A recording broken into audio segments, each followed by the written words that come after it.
Hello friend, I want to tell you about the BMW E90 car operation. Opinions and faults. The manufacturer made sure that customers would get similar units to those used before, but meeting increasingly stringent emission standards.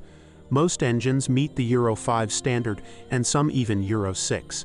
DPF was already standard in diesel engines, while direct injection was gradually introduced in petrol engines. This in turn caused a number of problems. The petrol and diesel engines from the M family, which were offered until 2007, began to become a thing of the past. It could be said that these were the last truly successful units in the 3 Series. After that, the N family engines became the norm. Among the petrol engines, the very popular N43 and N46, struggling with many problems in the timing system and valve timing management, and the equally popular N47 diesels, in which the biggest problem was the disintegrating timing drive. The truth is that almost all cars with N family engines on the market have already been repaired, serviced, so-called quiet serviced, during which BMW replaced the timing belt for free or preventive actions by users. Nevertheless, drivers, especially petrol drivers, still struggle with problems related to vanos and the fuel system, and diesel drivers with the exhaust gas cleaning system. Increasingly often, N engines, which were on the lips of many until recently, are now simply worn out.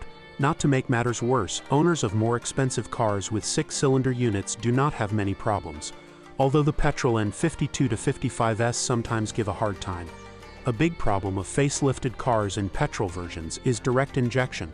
Although it is no longer a big challenge for LPG installers, it raises some concerns. I write a lot about engines because BMW has a huge selection, and choosing the right drive is half the battle. Recommended engines include petrol engines with indirect injection, e.g. 320i with 150 HP or 323i after facelift with 203 hydrogen phosphide. It is worth buying a 3-liter diesel, regardless of the year and variant. You should not be too afraid of a 2-liter engine if it is in good condition, and you have the timing belt checked in advance. As for the drive, in cars with higher mileage you have to prepare for possible repairs of the X-drive system.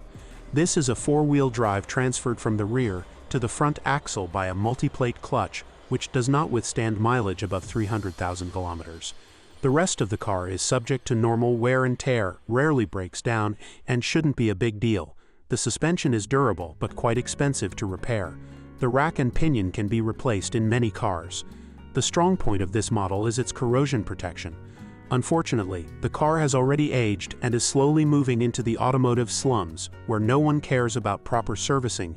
Just put the gas pedal to the floor and go. A few years ago, the still pretty 3 Series is becoming just another beam. This also means that the cheapest models require many minor repairs, which in practice are not worth doing. The level is maintained mainly by powerful, more expensive models and 2-door versions, i.e. coupe and cabrio.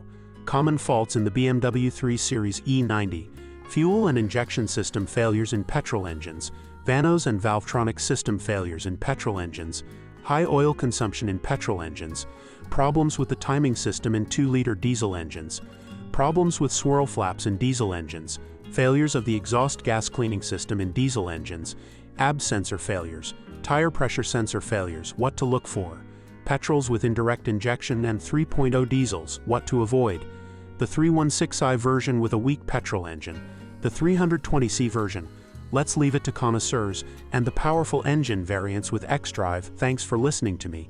Don't forget to subscribe to the channel and rate my video. If you know any problems with this car that I didn't mention, be sure to write about them in the comments.